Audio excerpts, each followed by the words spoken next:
বন্ধুত্ব আমাদের সবার জীবনেই এর গুরুত্ব অনেক, কিন্তু আমরা কি কখনো ভেবে দেখেছি বাইবেলের চোখে একটা সত্যিকারের বন্ধুত্ব ঠিক কেমন হয়?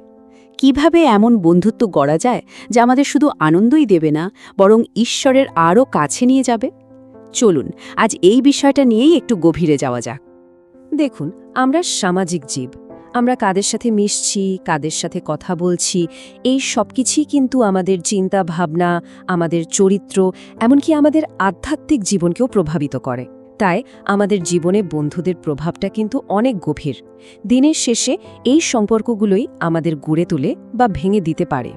তাই আমাদের নিজেদেরকে একটা খুব জরুরি প্রশ্ন করতে হবে, আমাদের বন্ধুরা কি আমাদের ঈশ্বরের আরও কাছে নিয়ে আসছে, নাকি তার থেকে দূরে সরিয়ে দিচ্ছে? খ্রিস্টীয় জীবনে বন্ধুত্বের আসল উদ্দেশ্য তো এটাই, তাই না? তো একজন ভালো বন্ধুর মধ্যে ঠিক কি কি গুণ থাকা দরকার? বাইবেল আমাদের কেমন বন্ধু বা সঙ্গী খুঁজতে বলে, যার সাথে চললে আমাদের জীবনটা আরও সুন্দর হয়ে উঠবে? চলুন সেটাই জেনে নিই। প্রথম এবং সবচেয়ে গুরুত্বপূর্ণ গুণ হল এমন বন্ধু খোঁজা যারা ঈশ্বরকে ভালোবাসে, তাকে ভয় করে চলে। কারণ একমাত্র তারাই তো আমাদের প্রার্থনা করতে, বাইবেল পড়তে আর ঈশ্বরের পথে চলতে উৎসাহ দেবে, তাই না? যখন আমরা ভুল করব, তারা কিন্তু অন্ধভাবে সমর্থন করবে না, বরং সঠিক পথটা দেখিয়ে দেবে। হিতোপদেশের একটা কথা আছে যেটা খুব সহজ কিন্তু অনেক গভীর। কথাটা হলো, আমরা যাদের সাথে চলি ধীরে ধীরে তাদের মতোই হয়ে যাই। জ্ঞানীদের সাথে থাকলে আমরাও জ্ঞানী হই, আর ভুল মানুষের সঙ্গ কিন্তু শেষ পর্যন্ত আমাদের ক্ষতিই করে। বন্ধুত্ব মানে কিন্তু শুধু একসাথে সময় কাটানো বা মজা করা নয়, এর একটা আরও গভীর দিক আছে। একজন সত্যিকারের বন্ধু আমাদের চরিত্রকে আরও উন্নত করতে, আরও ধারালো করতে সাহায্য করে। ভাবুন তো, কি দারুণ একটা উপমা! ঠিক যেমন একটা লোহা আর একটা লোহাকে ঘষে ধারালো করে তোলে, একজন ভালো বন্ধুও ঠিক সেভাবেই আমাদের ভুলগুলো দেখিয়ে দেয়, আমাদের চ্যালেঞ্জ করে আর আধ্যাত্মিকভাবে বেড়ে উঠতে সাহায্য করে। এটা কিন্তু খুব কঠিন একটা কাজ। একজন সত্যিকারের বন্ধু শুধু আমাদের প্রশংসা করে না, বরং আমাদের ভালোর জন্য ভালোবাসার সাথে অপ্রিয় সত্যিটাও বলতে ভয় পায় না।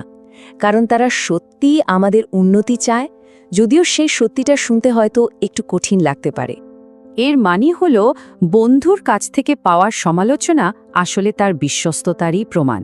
শত্রুরা তো মুখে মিষ্টি কথা বলবেই, কিন্তু একজন বন্ধুর দেওয়া আঘাত, সেটা আসলে ভালোবাসারই প্রকাশ। এটা আমাদের সংশোধনের জন্য এক অমূল্য উপহার। বন্ধুত্ব তো শুধু ভালো সময়ের জন্য নয়, তাই না? একজন আসল বন্ধুকে চেনা যায় কঠিন সময়, যে আমাদের জীবনের সব পরিস্থিতিতে ভালো মন্দ সব সময় পাশে থাকে। সেই তো আসল বন্ধু। আর এই বিশ্বস্ততাই কিন্তু একটা গভীর বন্ধুত্বের ভিত্তি গড়ে তোলে।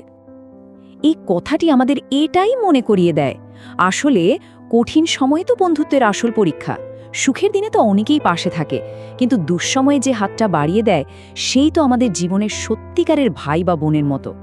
তো আমরা দেখলাম কেমন বন্ধু আমাদের খোঁজা উচিত। এবার উল্টো দিকটাও একটু দেখা যাক।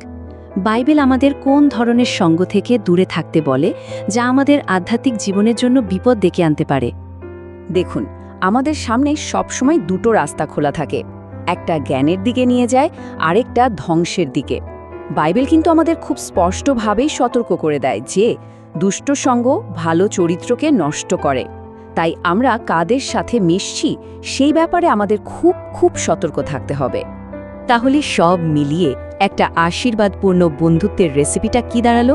ঈশ্বর ভয়, সততা, বিশ্বস্ততা আর নিঃস্বার্থ ভালোবাসা। আর এই সবগুলো গুণ যখন খ্রিস্টকে কেন্দ্র করে গড়ে ওঠে, তখনই একটা বন্ধুত্ব সত্যিই মজবুত আর অর্থপূর্ণ হয়ে ওঠে। এতক্ষণ তো আমরা মানুষের বন্ধুত্বের কথা বললাম, কিন্তু বন্ধুত্বের চূড়ান্ত সবচেয়ে নিখুঁত উদাহরণটা কি?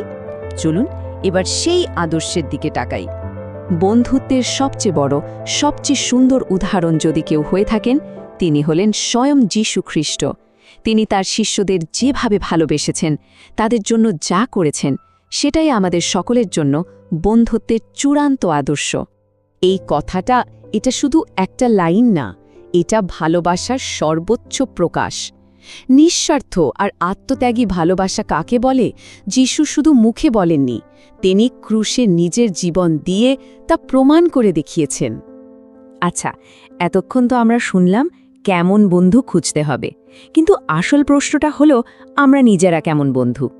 এই আলোচনাটা শুধু ভালো বন্ধু পাওয়ার জন্য নয়, বরং নিজে একজন ভালো বন্ধু হয়ে ওঠার জন্য।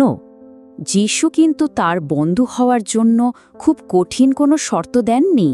তিনি শুধু বলেছেন তার কথা মেনে চলতে। আর তার সবচেয়ে বড় কথাটা কি? একে অপরকে ভালোবাসা। আমরা যখন একে অপরকে ভালোবাসতে শিখি, তখনই আমরা তার সত্যিকারের বন্ধু হয়ে উঠি এবং অন্যদের জীবনেও সেই ভালোবাসার আলো ছড়িয়ে দিতে পারি। তাহলে এই আলোচনা শেষে আমাদের সবার নিজেকেই এই প্রশ্নটা করা উচিত, আমার জীবনে এমন কি আছে যার জন্য আমি যিশুর মতো একজন বন্ধু হয়ে উঠতে পারি? কার জীবনে আমি ঈশ্বরের ভালোবাসা আর আলোর উৎস হতে পারি?